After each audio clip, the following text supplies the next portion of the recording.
Hello viewers, আজকে আমি share করব ছেলেমেয়েদের পড়াশোনা বা অন্যান্য কাজে মনোযোগী করে গড়ে তোলার কিছু টিপস। নাম্বার 1, ছেলেমেয়েরা যখন স্কুল থেকে বাসায় ফিরবে তাদেরকে জড়িয়ে ধরুন, আদর করুন, দেখবেন তারা অনেক খুশি হবে।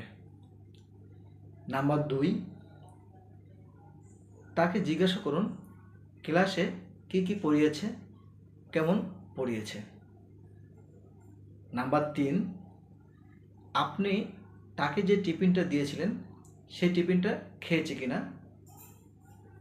তার ক্লাসের বন্ধুরা কী ধরনের টিফিন নিয়ে এসেছিল সে বিষয়ে জিজ্ঞাসা করবেন। তাহলে পরবর্তী সময়ে আপনি তাকে টিফিন দেওয়ার ক্ষেত্রে সহজ হবে আপনার জন্য। নাম্বার 3, স্কুলে সে কাদের সাথে খেলাধুলা করেছে সে বিষয়ে জানবেন। তাহলে বুঝতে পারবেন সে কোন বন্ধুদের সঙ্গে মেশে কী ধরনের আচরণ করেন, তার বন্ধুদের গার্জেন সম্পর্কে তথ্য নিতে পারবেন।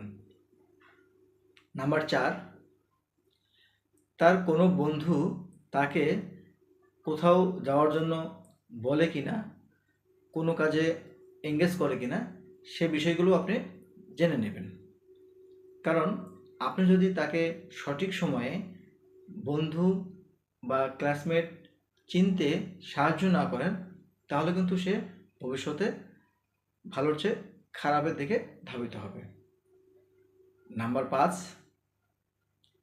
আপনি তার বিষয়টাকে প্রায়োরিটি দিন।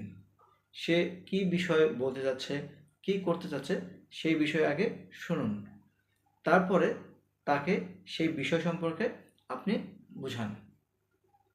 এই 5টি বিষয় যদি আপনি মেনে চলেন দেখবেন আপনার সন্তান পড়াশোনার প্রতি বা অন্যান্য কাজে মনোযোগী হয়ে উঠবে।